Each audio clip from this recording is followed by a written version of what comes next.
ท่านนางวรรณมณีพิมพ์สารหัวหน้าแผนกอุตสาหกรรมและการค้านครหลวงเวียงจันทน์ได้แถลงข่าวว่าการจัดงานบุญพระธาตุหลวงในปีนี้เพื่อสร้างโอกาสและสุขนิ้วส่งเสริมสินค้าโอดอปของนครหลวงเวียงจันทน์และสินค้าครอบครัวตัวแบบที่จะก้าวเป็นสินค้าที่ได้รับการหมายสินค้าหนึ่งเมืองหนึ่งผลิตภัณฑ์แห่งชาติบรรดาวิสาหกิจขนาดน้อยกลางได้มาแสดงจำหน่ายสินค้าทางภายในและต่างประเทศให้ประชาชนชาวนครหลวงเวียงจันทน์และแขกต่างประเทศได้เห็นและได้สวมใส่สินค้าพร้อมทั้งเป็นการแลกเปลี่ยนบทเรียนและประสบการณ์ต่างๆของบรรดาหัวหน่วยธุรกิจด้วยกันและเพื่อเป็นการส่งเสริมการท่องเที่ยวประกอบส่วนในการสุขยูการผลิตภายในให้กว้างขวางทั้งเป็นการสมเสยผลสำเร็จของประชุมใหญ่ครั้งที่ 8 ขององค์คณะภาคนครหลวงเวียงจันทน์คณะพิโซบได้กำหนดการจัดงานวางแสดงสินค้าระหว่างวันที่1-5 พฤศจิกายน 2025อยู่ที่เดินสนามหลวงพระธาตุหลวงอยู่ที่ศูนย์การค้าลาวไอเต็กวันที่1-9 พฤศจิกายน 2025โดยคาดว่าจะมีห้องวางแสดงและจำหน่ายสินค้า 2,000 กว่าห้องในนี้อยู่เดินสนามหลวง 1,000 กว่าห้องถือว่าพวกเขาก็ได้มีการกะเกี่ยมบูธวางแสดงเนาะที่จบงามแล้วก็มีความรับประกันให้ชาวค้าขายได้เข้ามาเพื่อได้มาจับจ่ายแลกเปลี่ยนเนาะและทั้งสินค้าทั้งความรู้ในการผลิตน้ำกันเนาะซึ่งในนี้ก็ถือว่าอยู่ในสนามหลวงนี่ก็ถือว่ามีผู้รับผิดชอบรับจัดงานอยู่6ผู้จัดสรรเนาะถือว่าพวกเขาได้มีการกะเกี่ยมไว้และสำหรับอ้อมหอบทางนอกเนาะที่ขอบเขตของบ้านของเมืองพวกเขาก็มีการจัดสรรบูธเพื่อกะเกี่ยมให้แก่ชาวค้าขายแล้วก็เพื่อบริการให้ประชาชนเนาะบรรดาเผ่าที่ได้มาเที่ยวชมหรือว่ามากับและไหว้สักการะบูชาในงานบุญนมัสการพระธาตุหลวงสั่งรวมแล้วจำนวนห้องพวกเขาได้กะเกี่ยมทั้งหมดแม่น 2,170 ห้องเนาะในนี้ก็ถือว่ารวมถึงในเดินพระธาตุหลวงสนามหลวงแล้วก็อ้อมหอบถือว่าพวกเขาได้มีการกะเกี่ยมและอันที่2สำหรับอยู่ศูนย์การค้าลาวไอเต็กเนาะศูนย์การค้าลาวไอเต็กนี้พวกเขาก็ได้มีการกะเกี่ยมจำนวนบูธเพื่อรองรับให้แก่การจับจ่ายใช้สอยเนาะถือว่ามีจำนวนทั้งหมด200บูธแล้วก็ได้มีการกะเกี่ยมทั้งด้านนอกพร้อมเนาะแล้วก็มีหลายๆกิจกรรมที่จะจัดขึ้นอยู่ในศูนย์การค้าลาวไอเต็กอันนี้ก็แจ้งให้บรรดาท่านได้รับทราบแล้วก็ได้มาเที่ยวชมแล้วเฉพาะศูนย์การค้าลาวไอเต็กนี้จะเป็นการเปิดงานวางแสดงและจำหน่ายสินค้านี่มันเปิดวันที่1แล้วก็ปิดวันที่9เนาะถือว่าก็เป็นเวลา9วันอยู่ศูนย์การค้าลาวไอเต็กสั้นการเสนอเรื่องการห้องฮับบูธวันนี้สำหรับค่าเซาบูธวางแสดงเนาะบรรดาทานก็สิได้รับทราบไปได้แล้วบรรดาสื่อมวลชนก็ถือว่าได้เอาเสนอไปแล้วเนาะเกี่ยวกับกฎระเบียบสั้นข้าพเจ้าก็อยากเสนอเพิ่มเติมสำหรับค่าบูธอยู่เดินสนามหลวงแล้วก็พระธาตุหลวงนี้ตัวนี้นี่ก็ชื่อว่าจะบ่ได้กวมค่าไฟฟ้าค่าขี้เหงื่อเนาะแล้วก็รายเรียงรายจ่ายต่างๆถือว่าบูธสินค้าโอดอปนี่ในจำนวน1บูธนี่3,500,000 กีบและสินค้าครอบครัวตัวแบบผลิตภัณฑ์ภายในแม่น6 ล้านกีบต่อห้องเนาะสำหรับสินค้าทั่วไปบริษัทค้าออกค้าเข้าแม่น7,55 ล้านกีบต่อห้องท่านนางวรรณมณีพิมพ์สารยังกล่าวให้ฮู้ว่าคณะกรรมการได้กำหนดการเก็บค่าบริการฝากรถคือรถใหญ่ 30,000 กีบรถตุกๆ 15,000 กีบรถจักร 10,000 กีบต่อคันต่อครั้งส่วนการขายอาหารย่อยตำส้มลูกซีนปลาหมึกขายข้าวหลามปิ้งไก่และอื่นๆแมน 50,000 กีบต่อมือค่าอนุญาตเครื่องขยายเสียง5 ล้านกีบต่อหน่วยค่าอนุญาตติดตั้งเครื่องโฆษณาสินค้าแบบบาลุ่น10 ล้านกีบต่อหน่วยค่าอนุญาตเนื้อในป้ายโฆษณาห้ามใช้ภาษาต่างประเทศ60,000 กีบต่อมือค่าอนุญาตจัดคอนเสิร์ตน้อย50 ล้านกีบต่อครั้งค่าอนุญาตจัดคอนเสิร์ตใหญ่100 ล้านกีบต่อครั้งสำหรับอยู่ศูนย์การค้าลาวไอเต็กเนาะสำหรับบูธดังด้านในนี้ก็ราคา12 ล้านกีบต่อห้องเนาะ ในนั้นก็จะมีอุปกรณ์ดอกไฟโต๊ะตั้งเนาะในการประกอบให้และสำหรับสินค้า1เมือง1ผลิตภัณฑ์นี้ก็ถือว่า3,500,000 กีบต่อห้องเนาะแล้วก็ทางด้านนอกนี่ก็จะได้กำหนดเป็นราคา6 ล้านกีบต่อห้องอันนี้สำหรับอยู่ศูนย์การค้าลาวไอเต็กเนาะสำหรับขายย่อยอยู่ศูนย์การค้าลาวไอเต็กแม่น 99,000 กีบต่อมือเนาะจะได้เก็บตามนั้นสำหรับการอนุญาตทางด้านเครื่องขยายเสียงเนาะแม่น5 ล้านกีบต่อหน่วยราคาอนุญาตติดตั้งเครื่องโฆษณาสินค้าแบบบอลลูน10 ล้านกีบต่อหน่วยบอลลูนเนาะค่าอนุญาตเนื้อในป้ายโฆษณาถือว่าบ่ให้โฆษณาเป็นภาษาต่างประเทศตัวนี้60,000 กีบต่อมือค่าอนุญาตจัดคอนเสิร์ตน้อย50 ล้านกีบต่อครั้งค่าอนุญาตจัดคอนเสิร์ตใหญ่100 ล้านกีบต่อครั้งสำหรับบัตรให้ผู้ประกอบการนำติดใส่รถเนาะเพื่อเอาสินค้าเข้านี่แม่น30,000 กีบต่อเป้หนึ่งเนาะและสำหรับบัตรผู้ประกอบการแม่น20,000 กีบต่อบัตรตัวนี้การเข้าหรือว่าขนส่งเครื่องเข้าในงานนี่มันเริ่มแต่5 โมง9 โมงเช้าเนาะหลังจากนั้นก็จะบ่ได้ให้ขนเครื่องเข้าเนาะคันสั้นละบรรดาข้อห้ามอื่นๆอยู่ในกฎระเบียบก็แม่นได้เว้าแล้วแต่ว่าอยู่ในงานนี้พวกเราจะเน้นเนาะพวกเราจะบ่ส่งเสริมหรือว่าบ่อนุญาตให้มีสัตว์ปุ่มเป้าเนาะอยู่ในงานบุญนมัสการพระธาตุหลวงของพวกเรารวมถึงรอบในแล้วก็รอบนอกเนาะตัวนี้ก็แจ้งให้ทั้งสื่อมวลชนได้สืบต่อเอาไปเพื่อโฆษณาแล้วก็แจ้งให้ชาวค้าขายได้รับทราบถือว่าถ้าเห็นพวกเราก็จะแม่นได้ปฏิบัติระเบียบก็คือเก็บไว้ก่อนเนาะหลังจากแล้วงานบุญแล้วก็จะให้ทั้งผู้ประกอบการมารับเอาคืนอันนี้ก็ถือว่าจะขอเน้นในจุดนี้แล้วก็สาวน้อยตกน้ำพร้อมเนาะแล้วก็คล้องคอเป็ดถือว่าพวกเฮาแม่นบ่ให้มีเด็ดขาดอยู่ในงานของพวกเฮาเนาะท่านนางวรรณมณีพิมพ์สารยังได้กล่าวเชิญชวนผู้ประกอบการสาวค้าขายและมวลชนเข้าจับจองสถานที่ทั้ง2จุดและเชิญเที่ยวชมงานวางแสดงและขายสินค้าปี2025ในครั้งนี้ด้วยซึ่งงานดังกล่าวแม่นเสนอให้ประชาชนพ่อค้าสาวขายและผู้ประกอบการร่วมกันเป็นเจ้าภาพที่ดีสิ่งใดที่จะสร้างความจุกงามเป็นการดึงดูดการท่องเที่ยวขอให้ทุกภาคส่วนปุ้มลุ้มช่วยกันเฮ็ดให้งานประสบผลสำเร็จอย่างจบงามด้วยเมนูย้ำ3 ดาวนับว่าเป็นอีกหนึ่งเมนูที่ได้รับความนิยมจากลูกค้า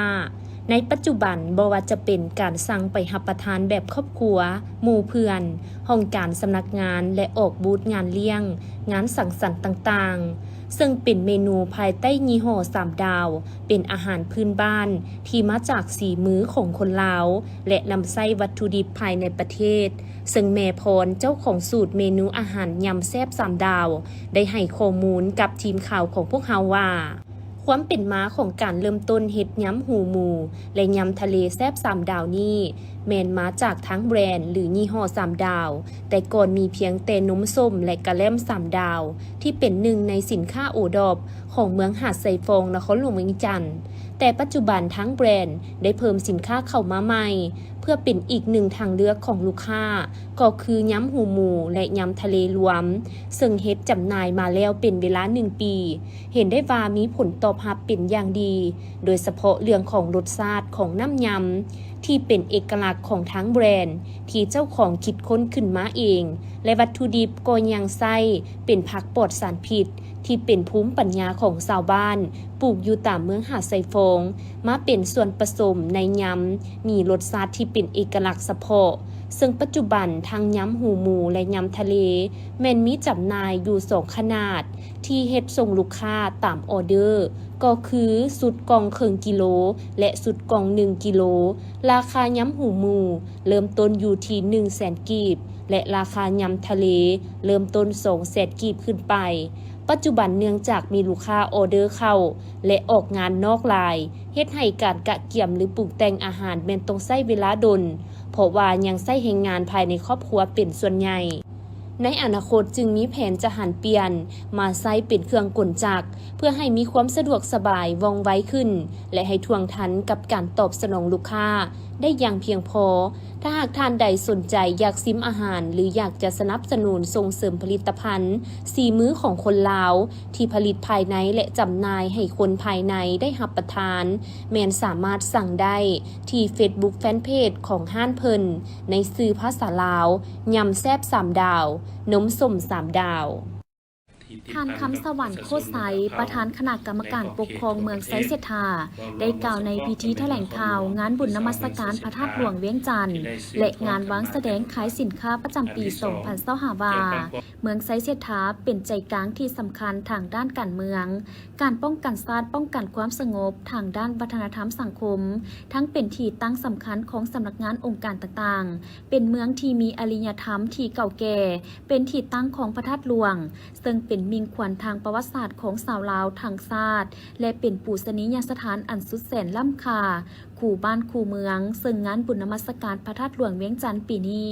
ก็เป็นปีที่มีความหมายความสำคัญยิ่งติดพันกับ3วันประวัติศาสตร์ของพรรคของชาติและอีกบ่พอเท่าใดพวกเขาก็จะได้ร่วมกันเป็นเจ้าภาพงานมหกรรมกีฬาแห่งชาติครั้งที่12ที่นครหลวงเวียงจันทร์และจะได้พร้อมกันเฉลิมฉลองวันชาติครบรอบ50ปีดังนั้นต่อกับการจัดงานบุญนมัสการพระธาตุหลวงในปีนี้จึงเรียกร้องมายังทุกภาคส่วนโดยเฉพาะพ่อแม่ประชาชนพนักงานทหารตำรวจในขอบเขตทั่วประเทศตลอดฮอดชาวเมืองไซเสถาและนักท่องเที่ยวจงประกอบส่วนเฮ็ดให้บุญประสบผลสำเร็จอย่างดีข้าพเจ้ารู้สึกเป็นเกียรติและภาคภูมิใจเป็นอย่างยิ่งที่ได้รับการมอบหมายจากการนำขันเถิง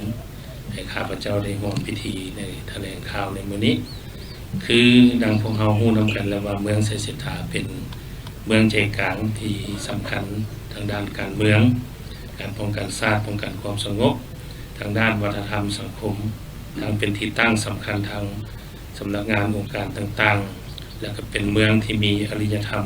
อันเก่าแก่ก็คือมีพระธาตุหลวงซึ่งเป็นมิ่งขวัญทางประวัติศาสตร์ของชาติลาวและเป็นปุริยสถานอันสุดแสนล้ำค่าคู่บ้านคู่เมืองตลอดมาและเป็นแหล่งท่องเที่ยวทางด้านวัฒนธรรมของชาติของพวกเขาฉะนั้นงานบุญนมัสการพระธาตุหลวงประจำปี 2025 หรือพ.ศ. 2568 ปีนี้มันมีความหมายสำคัญที่สุดโดยเฉพาะก็แม่นได้ติดพันกับ3วันประวัติศาสตร์ของภาคของชาติและก็อีกบ่พอเท่าใดพวกเราก็จะได้ร่วม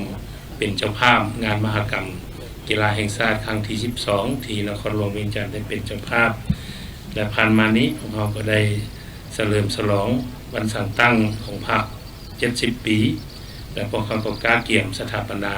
สปป.ลาวของพวกเขา50 ปีที่จะดำเนินในการจัดตั้งในมม.นี้ซึ่งต่อกับการจัดตั้งบุญนมัสการพระธาตุหลวงในปีนี้จึงเรียกร้องมายังทุกภาคส่วนโดยเฉพาะพ่อแม่ประชาชนพนักงานทหารตำรวจและนักท่องเที่ยวทางภายในและต่างประเทศในขอบเขตทั่วประเทศว่ารวมบ่เฉพาะก็แม่นชาวเมืองไซเสถารวมทั้งนักท่องเที่ยวที่เดินทางมาจากต่างประเทศนั้นได้เข้าร่วมข้าพเจ้าจึงขอเรียกร้องคือดังนี้อันหนึ่งขอให้พวกเราเป็นเจ้าการเป็นเจ้าภาพเข้าในร่วมงานบุญนมัสการพระธาตุหลวงปีนี้ก็ถือว่าเป็นบุญประเพณีของชาติที่ติดพันกับประชาชนบรรดาเผ่าในขอบเขตทั่วประเทศว่ารวมเฉพาะก็แม่นนครหลวงก็คือชาวเมืองไซเสถาที่ได้สืบทอดกันมาแต่โดนนานอันที่2เกี่ยวกับความเป็นระเบียบเรียบร้อยความสะอาดจบงามก็ขอเรียกร้องให้ทุกภาคส่วนที่เกี่ยวข้องเป็นเจ้าการเอาใจใส่ในเวียกงานดังกล่าวเป็นต้นการจัดสรรการวางสินค้า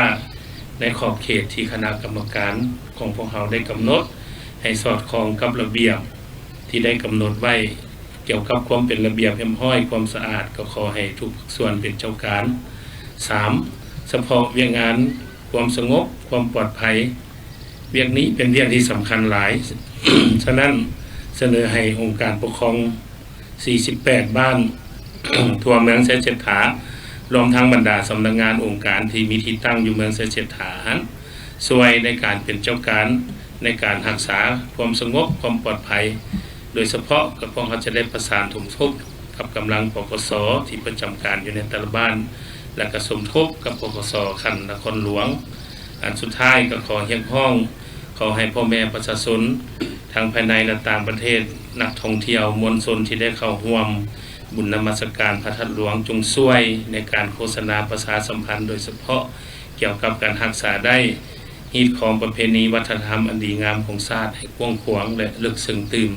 ท้ายนี้ขออวยพรแด่การนำภาครัฐพ่อแม่ประชาชนพนักงานทหารตำรวจสื่อนักข่าวจงประสบผลสำเร็จในทุกหน้าที่และงานมีพลานามัยสมบูรณ์ขอบ12พิธีมอบหับเครื่องกีฬาพิมพ์ลายไอสปอร์ตจำนวน30สุดมูลค่า6ล้านกีบจัดขึ้นในวันที่22ตุลาคม2025ที่สนามกีฬาบ้านเตะหญ้าเทียมลานสร้างเขตบ้านหนองไห่เมืองหาดทรายฟองนครหลวงเวียงจันทน์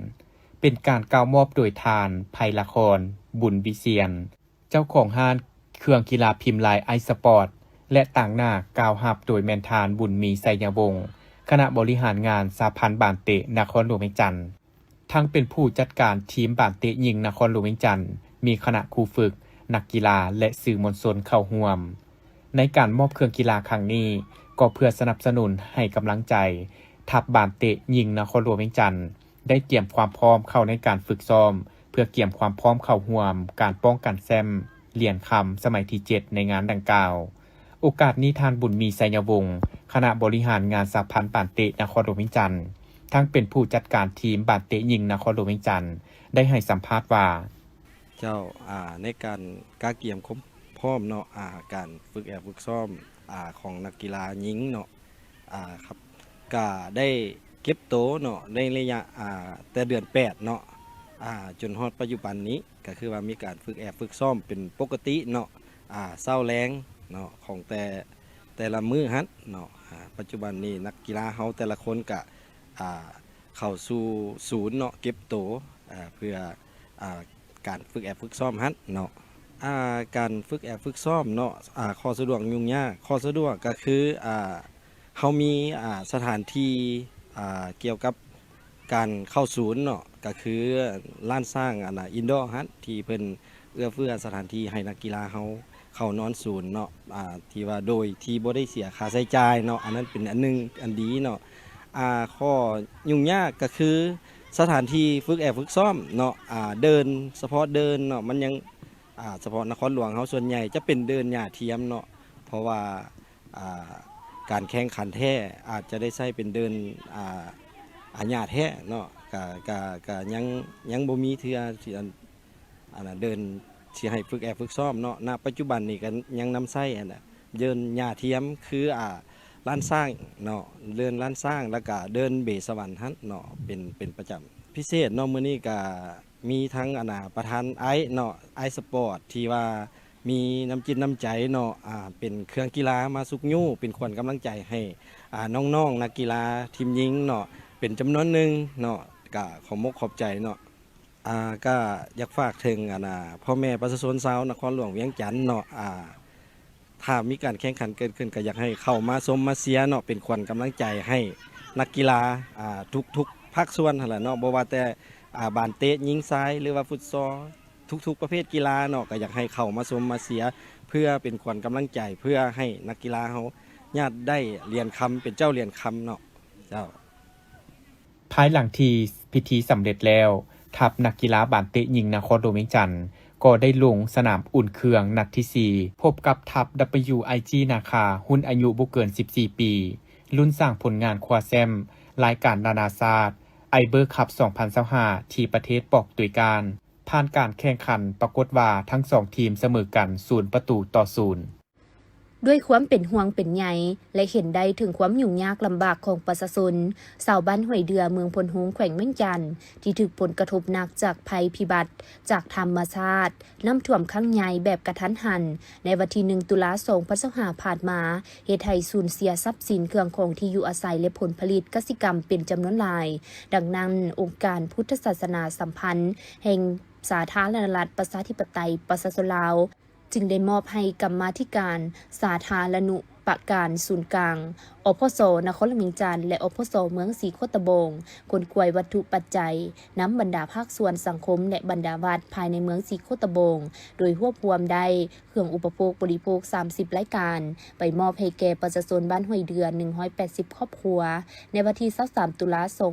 2565นำพาคณะลงมอบโดยพระอาจารย์บุญเสยเผ่าภาสิทธิ์ห้องหัวหน้ากรรมาธิการสาธารณูปการศูนย์กลางห้องประธานอพส.นครหลวงจันทน์ประธานอพส.เมืองศรีโคตบงพร้อมด้วยคณะและให้การต้อนรับพร้อมนำพามอบเครื่องโดยทานกรุงเพชรโสประดิษฐ์ประธานคณะกรรมการปกครองเมืองพลหงส์พร้อมด้วยประธานอพส.แขวงเวียงจันทน์อพส.เมืองพลหงส์และคณะกรรมการเมืองเข้าร่วมทานกรุงเพชรโสประดิษฐ์ได้ให้สัมภาษณ์ว่าผลกระทบจากภัยพิบัติน้ำท่วมอยู่ภายในเมืองพลหงส์ปีนี้แม้นมีหลายบ้านที่ได้รับผลกระทบแต่บ้านห้วยเดือนี้แม้ได้รับผลกระทบหนักที่สุดเนื่องจากว่าเหตุการณ์ที่เกิดขึ้นไวและกระทันหันทั้งยังเป็นเวลายามกลางคืนเฮ็ดให้ประชาชนรับมือบ่ทันต่อกับภัยพิบัติครั้งนี้มาฮอดปัจจุบันแม้นมีหลายภาคส่วนนับแต่ขั้นศูนย์กลางจนฮอดท้องถิ่นเดินทางมามอบเครื่องและให้การช่วยเหลือเป็นจำนวนหลายเฮ็ดให้ชีวิตการเป็นอยู่ของประชาชนค่อยกลับมาสู่เป็นปกติมื้อนี้ก็เมืองพนงของเขาพร้อมด้วยองค์การปกครองบ้านห้วยเดือและก็ทางอปส.เมืองศรีโคตนครหลวงเวียงจันทน์พร้อมทางอปส.แขวงเวียงจันทน์อปส.เมืองพนงพร้อมด้วยการจัดตั้งทุกภาคส่วนได้มามอบเครื่องบรรเทาทุกข์ฟื้นฟูชีวิตการเป็นอยู่ให้พ่อแม่ประชาชนบ้านห้วยเดือซึ่งบ้านห้วยเดือนี้ก็เป็นบ้านหนึ่งในจำนวน59บ้านของเมืองพนงแขวงเวียงจันทน์ซึ่งได้รับผลกระทบจากเหตุการณ์ภัยพิบัติในครั้งวันที่1 ตุลาคม 2025ในเวลา1 โมงเวลา1 โมงกลางคืนซึ่งเฮ็ดให้น้ำไหลน้ำป่าไหลหลากก็ถือว่าบ้านห้วยเดือนี่ถูกน้ำท่วม90 กว่าเปอร์เซ็นต์นั่นแหละทุกครอบครัวก็ถือว่าได้รับการช่วยเหลือจากหน่วยงานต่างๆเป็นต้นแล้วแม่นทางเมืองพนงพวกเขาได้รับการแจ้งข่าวแล้วพวกเขาก็ได้ประสานสมทบนำหน่วยกู้ภัยของแขวงของนครหลวงทหารตำรวจตรงขั้นแขวงขั้นเมืองและกับขั้นบ้านพร้อมกันนั้นพวกเขาก็ได้แต่งตั้งคณะรับผิดชอบภัยพิบัติแก้ไขภัยพิบัติโดยด่วนเพื่อนำเอาพ่อแม่ประชาชนผู้เฒ่าเด็กน้อยแม่หญิงที่มีความเสี่ยงต่อชีวิตในเหตุการณ์ในครั้งนี้ในโอกาสที่นำพาคณะลงมอบเครื่องครั้งนี้พระอาจารย์บุญเสยเผ่าภาสิทธิ์ได้ให้สัมภาษณ์ถึงความเป็นห่วงเป็นใยของอพส.สัมพันธ์แห่งสาธารณรัฐประชาธิปไตยประชาชนลาวบรรดาการนำภาครัฐรวมไปถึงภาคส่วนในสังคมที่เห็นได้ถึงความยุ่งยากของประชาชนชาวบ้านที่ได้รับผลกระทบอย่างหนักหน่วงจึงพร้อมเพียงกันภาคส่วนที่เกี่ยวข้องพร้อมโดยวัตถุปัจจัยและเครื่องใช้ต่างๆรวบรวมเข้ากันแล้วนำมามอบให้ถึงมือประชาชนในนามกรรมธิการธนุปการศูนย์กลางในนามอปส.เมืองศรีโคตบงตั้งนางให้แก่องค์การพุทธศาสนาสัมพันธ์แห่งสปป.ลาวและนำทีมงานเอาตัวญาติโยมศาสนาที่ให้การอุปถัมภ์ปัจจุปัจจัยเครื่องอุปโภคบริโภคมีข้าวสารอาหารแห้งต่างๆตลอดเครื่องครัวถ้วยบองจองซ้ำเหล่านี้แล้วอนุมาแจกจ่ายให้พ่อแม่ประชาชนได้ให้ทั่วถึงทุกครอบครัวเพื่อนสร้างที่ได้รับพบกันครั้งนี้ก็ถือว่าในการมาทางนี้ก็ได้รับสันทานุมัติหรือว่านะครับการอนุญาตจากทั้ง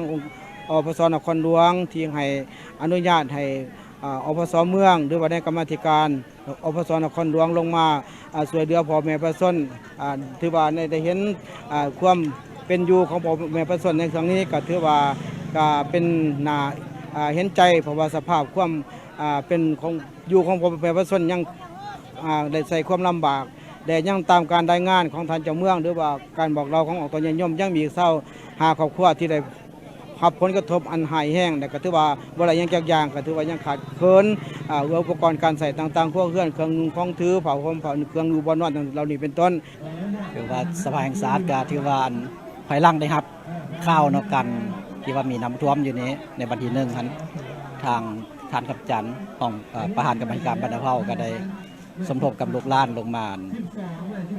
มอบเครื่องบรรเทาทุกข์จำนวนหนึ่งแต่หลังจากนั้นก็ได้เห็นหนังสือเสนอหาอปสเมืองซีโคดและเมืองต่างๆซึ่งว่าได้นำเครื่องมามอบนี้เป็นเมืองซีโคดแต่เดี๋ยวนี้ก็ถือว่ายังเครื่องจำนวนไล่เติบที่เขาข้อใดเขาก็มอบไปทั่วประเทศคือระยะต้นเดือนผ่านมาเขาก็ได้มอบไป18แข้งแล้ว ปัจจุบันนี้ประชาชนภายในบ้านห้วยเดือจำนวน180ครอบครัวที่ได้รับผลกระทบจากภัยพิบัติทางธรรมชาติน้ำท่วมข้างวันที่1ตุลาหลังจากน้ำบกแห่งลงแล้วก็คอยพากันเมียนมัดและอนามัยฟื้นฟูที่อยู่อาศัยมาเป็นเวลา 2-3 อาทิตย์และบวกกับการให้การช่วยเหลือจากขันเทิงขันท้องถิ่นและภาคส่วนในสังคมลงมาให้การช่วยเหลือจึงเฮ็ดให้ชีวิตการเป็นอยู่ค่อยๆกลับคืนสู่ปกติเทื่อละก้าวการรายงานของท่านนางเกตนิสรสุดสดาวงศ์ห้องหัวหน้าแผนกแรงงานและสวัสดิการสังคมหัวหน้ากองเลขาคณะกรรมการคุ้มครองภัยพิบัติคันแขวงได้รายงานให้ฮู้ว่าพายุวิภาได้พัดถล่มเข้าแขวงบุรีกำไซพวกเฮาในท้ายเดือนกันยายนผ่านมาได้เฮ็ดให้55บ้านภายในแขวงได้รับผลกระทบอย่างหลวงหลายในนั้นเมืองปากสันมีผู้ได้รับผลกระทบจากน้ำท่วม6บ้าน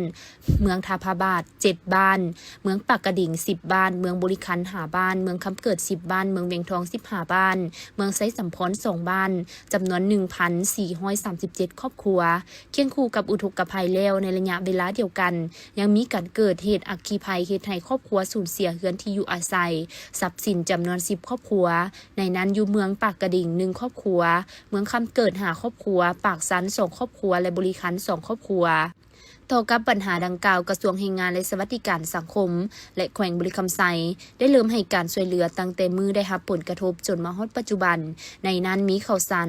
40.5 ต้นเล็กตะปู8จำนวน58แกดเครื่องใช้ครัวเรือนห้อยสุดมุ้งห้อยด่างสาดยางห้อยพื้นเครื่องบรรเทาทุกข์7ห้อยถุงเครื่องช่วยเหลือแม่นเฉพาะภาครัฐนอกนั้นยังมีการช่วยเหลือจากองค์การจัดตั้งของภาครัฐบริษัททางห้านองค์การจัดตั้งทั้งสังคมและบุคคลแม่นบ่ได้ไหลรวมเข้าในการช่วยเหลือของรัฐบาลเพื่อเป็นการแบ่งเบาระยะเบื้องต้นขั้นตอนต่อไปแม่นจะได้สืบต่อฟื้นฟูชีวิตการเป็นอยู่ของประชาชนต่อไปการลงมอบเครื่องช่วยเหลือโดยแม่นทานธนุสรณ์ธรรมวงศ์เจ้าแขวงบุรีคำไซทานคำแหวนปัญญานุวงศ์ห้องเจ้าแขวงและบรรดาการน้ำของแขวงโรงเรียนปาถนาได้เข้าร่วมกิจกรรมเผยแพร่ผลสำเร็จมติกองประชุมใหญ่ครั้งที่9ของผู้แทนสาวหนุ่มทั่วประเทศพร้อมด้วยเผยแพร่ผลมติกองประชุมสาวหนุ่มนครหลวงเวียงจันทร์ครั้งที่9มติกองประชุมใหญ่ครั้งที่8ขององค์คณะพรรคเมืองไซเสถาและมติกองประชุมใหญ่ครั้งที่10ของผู้แทนสาวหนุ่มเมืองไซเสถาการจัดกิจกรรมนี้มีจุดประสงค์เพื่อเผยแพร่แนวทางและผลสำเร็จของการดำเนินเวียกงานขององค์การสาวหนุ่มในทุกระดับโดยเฉพาะการนำมติกองประชุมใหญ่ให้เข้าสู่การปฏิบัติอย่างเป็นรูปธรรมพร้อมกับการผลิตผลจึงสอดคล้องกับแนวทางนโยบายของพรรคและรัฐสำหรับเนื้อในการเผยแพร่ได้ให้ความสำคัญกับการสร้างจิตสำนึกให้แก่เยาวชนเกี่ยวกับการมีส่วนร่วมในการพัฒนาประเทศชาติและการร่วมแก้ไขปัญหายาเสพติดในเมืองไซเสถานครหลวงเวียงจันทร์ให้ลดลงโดยการมีส่วนร่วมของหน่วยงานภาคฐานเยาวชนสาวหนุ่มในแต่ละบ้านและสถาบันศึกษากิจกรรมครั้งนี้ได้รับความร่วมมืออย่างหนาแน่นจากครูอาจารย์และนักเรียนในโรงเรียนซึ่งทุกคนได้รับฟังด้วยความสนใจและตั้งใจนำแนวทางที่ได้รับรู้ไปปฏิบัติในชีวิตประจำวันและการเรียนการสอนให้เกิดผลสำเร็จอันแสงอรุณสุริยวงศ์หัวหน้าแผนกกสิกรรมและสิ่งแวดล้อมนครหลวงเวียงจันทร์ได้รายงานสภาพการเลี้ยงงัวเป็นสินค้าในนครหลวงเวียงจันทร์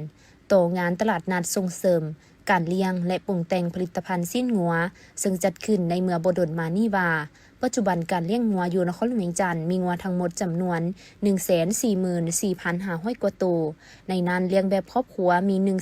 134,000 กว่าตัวกวมเอา93ส่วนห้อยและการเลี้ยงแบบเป็นฟาร์มมี108ฟาร์มมีงัวทั้งหมด 10,000 กว่าตัวเท่ากับ7ส่วนห้อยเพื่อเป็นการสุกยูเลี้ยงงัวเป็นสินค้าได้ยกระดับงัวพันธุ์พื้นเมืองให้ได้รูปร่างมาตรฐานการส่งออกปรับปรุงพันธุ์งัวกับงัวสายพันธุ์ต่างประเทศโดยนำไส้เทคนิคผสมพันธุ์เทียมซึ่งนับแต่ปี 2018 เป็นต้นมาสามารถปรับปรุงพ่อแม่พันธุ์ได้ทั้งหมด 2,850 กว่าตัวการเลี้ยงงัวเป็นสินค้าอยู่นครหลวงเวียงจันทน์แม่นการพันธุ์ขยายตามเนื้อในจิตใจของมติกองประชุมใหญ่ครั้งที่ 7 ขององค์คณะพรรคนครหลวงเวียงจันทน์ที่นอนในแผนงานค้ำประกันเสบียงอาหารและแผนงานผลิตเป็นสินค้าของนครหลวงเวียงจันทน์ก็คือกระทรวงเกษตรกรรมและสิ่งแวดล้อมให้บรรลุตามแผนซึ่งเห็นได้ถึงความเอาใจใส่ของทุกภาคส่วนเป็นต้นการหันจากการเลี้ยงงัวแบบครอบครัวมาเป็นเลี้ยงงัวแบบเป็นฟาร์มได้มีการสั่งตั้งกลุ่มสั่งตั้งสมาคมและกำหนดฟาร์มตัวแบบในการเลี้ยงงัวเป็นสินค้านอกจากนี้ยังได้ร่วมมือกับบรรดาโครงการต่างๆในการพัฒนาการเลี้ยงงัวซินการสนองแนวพันธุ์งัวการฝึกอบรมเทคนิควิชาการนับแต่การปลูกหญ้าการสร้างสูตรอาหารเทคนิคการผสมพันธุ์เทียมการสนองอุปกรณ์หับไส้การวางแผนมาตรฐานฟาร์มการนำไส้เทคโนโลยีเข้าในการเลี้ยงงัวในการกวดมาตรฐานด้านสุขอนามัยซีนเซนโครงการร่วมมือผลิตงัวพันธุ์ซีนนครโฮจิมินห์สาธารณรัฐสังคมนิยมเวียดนามโครงการร่วมมือเลี้ยงงัวลาวฮงการีโครงการร่วมมือประเทศนิวซีแลนด์โครงการแก้ไขความทุกข์ยากของรัฐบาลจีนติดพันกับการเลี้ยงงัวเป็นสินค้าเพื่อเฮ็ดให้เพิ่มมูลค่าผลิตภัณฑ์สิ้นงัวให้เป็นยี่ห้อหรือเป็นแบรนด์แผนกกสิกรรมและสิ่งแวดล้อมจึงได้ร่วมกับแผนกการที่เกี่ยวข้องสร้างเครื่องหมายการค้าซื้อว่าสิ้นงัวนครหลวงเวียงจันทน์และได้กำหนดเอาฟาร์มเลี้ยงงัวของบริษัท XP การค้าลาวจีนตั้งอยู่บ้านปากกวางเมืองปากงืมนครหลวงเวียงจันทน์เป็นฟาร์มตัวแบบในการทดลองนำไส้พิธีขบวนแห่และแล่นทวนไฟสู่งานมหกรรมกีฬาแห่งชาติครั้งที่ 12 ที่นครหลวงจันทน์จะเป็นเจ้าภาพจัดขึ้นในเดือนพฤศจิกายนปีนี้ได้เดินทางมาฮอดเมืองจันทบุรีนครหลวงจันทน์เป็นที่เรียบร้อยในตอนแรกของวันที่24ตุลา2025ถือว่าเป็นเมืองที่ 4 ต่อจากเมืองสังทองนาไซทองและสีโคตะบองสำหรับขบวนแห่และแล่นทวนไฟครั้งนี้แม่นได้เริ่มจากผามไซหลักทุงหน้าวัดจันทร์สู่หน้าหูปั้นเจ้าอนุวงศ์ส่วนเจ้าอนุวงศ์เมืองจันทบุรีซึ่งนำพาขบวนแห่และแล่นทวนไฟจุดที่1รวมระยะทาง200 เมตรโดยทานผู้วงคำสาวห้องเจ้าของนครหลวงจันทน์คณะรับผิดชอบระดับชาติห้องประธานจัดงานมหกรรมกีฬาแห่งชาติครั้งที่ 12แล้วมอบทวนไฟส่งต่อให้ทานหุ่นแก้วเหล่าอินกรรมการประจำพรรคแขวงหลวงน้ำทาเพื่อนำพาขบวนสืบต่อแห่และแล่นทวนไฟจากจุดที่2ระยะ200 เมตรแล้วส่งต่อให้ทานเพชรพิสัยศูนย์วิไลห้องเจ้าแขวงสยบุรีเพื่อนำขบวนสืบต่อแห่และแล่นทวนไฟจากจุดที่3ระยะทาง200 เมตรแล้วส่งต่อให้ทานแก้วประเสริฐไซปัญญาและขาผักเมืองจันทบุรีแล้วส่งต่อมอบให้คณะรับผิดชอบจัดงานมหกรรมกีฬาแห่งชาติครั้งที่ 12ที่นครหลวงจันทน์ในพิธีทานผู้วงคำสาวได้กล่าวว่าข้าพเจ้าต่างหน้าให้คณะรับผิดชอบระดับชาติจัดงานมหกรรมกีฬาแห่งชาติครั้งที่ 12ที่นครหลวงจันทน์รู้สึกเป็นเกียรติอย่างสูงที่ได้มีคำเพ็ญในพิธีอันมีเกียรติและเป็นสิริมงคลในครั้งนี้ในท่ามกลางบรรยากาศที่ทั่วภาคทั่วปวงชนลาวชาวนครหลวงจันทน์ก็คือประชาชนลาวบรรดาเผ่าพร้อมห่างหากะเกียมการเฉลิมฉลองวันชาติที่2ธันวาคมรอบ50 ปีถือได้ว่ามื้อนี้เป็นวันเลิกงามยามดีที่พวกเขาคณะรับผิดชอบระดับชาติพร้อมด้วยการนำของแขวงลงน้ำทาและแขวงสยบุรีคณะภาคองค์การปกครองนครหลวงจันทน์และเก้าเมืองตลอดฮอดพ่อแม่พี่น้องทุกสั้นคนลูกหลานน้องนักเรียนทั่วเมืองจันทบุรีได้มาต้องโฮมกันเข้าร่วมพิธีแห่แล่นทวนไฟเพื่อเป็นการสนับสนุนและพลังแห่งของการเป็นเจ้าภาพที่ดีร่วมกันให้แก่งานมหกรรมกีฬาแห่งชาติครั้งที่ 12 ซึ่งการแห่แล่นทวนไฟในมื้อนี้เป็นครั้งที่ 4 ที่สืบต่อจากเมืองสีโคตะบอง และจุดประสงค์ก็เพื่อเป็นการแจ้งข่าว และปลุกระดมให้ทั่วสังคมพ่อแม่ประชาชนชาวนครหลวงจันทน์ก็คือบรรดาแขวงได้รับทราบ และเป็นเจ้าการร่วมกัน เป็นเจ้าภาพที่ดีในการจัดงานแข่งขันกีฬาครั้งนี้ ให้มีผลสำเร็จตามระดับคาดหมายข้าพเจ้าหวังอย่างยิ่งว่าการแห่แล่นทวนไฟจะกลายเป็นสัญลักษณ์แห่งความสามัคคีมิตรภาพอันเป็นปึกแผ่นและความเป็นจิตหนึ่งใจเดียวของคณะนำนักกีฬาและนักกีฬาจากบรรดาแขวงในทั่วประเทศพร้อมกันพัฒนาเวียกงานกีฬากายกรรมซึ่งเป็นหนึ่งในหาหลักมูลการศึกษาแห่งชาติและสร้างให้ได้นักกีฬาที่ดีเด่นในวงการกีฬาลาวก็คือการสร้างประสบการณ์และความเข้มแข็งให้นักกีฬาด้วยหลายรูปหลายสีสันสร้างเงินไขยกระดับความสามารถของนักกีฬา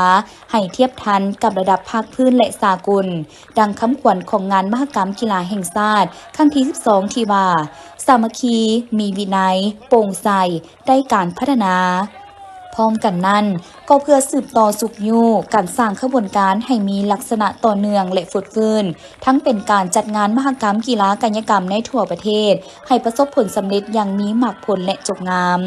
มาฮอดเวลานี้ขบวนแห่ทวนไฟแม่นได้เริ่มต้นแล้วและพวกเขาในขอบเขตทั่วประเทศแม่นเกี่ยมความพร้อมรอบด้านเข้าสู่พิธีเปิดงานมหกรรมกีฬาแห่งชาติครั้งที่ 12 ที่นครหลวงจันทน์ซึ่งเป็นใจกลางแห่งการเต้าโฮมกำลังแห่งของชาติของประชาชนบรรดาเผ่าและสั้นค้นต่างๆในทั่วสังคม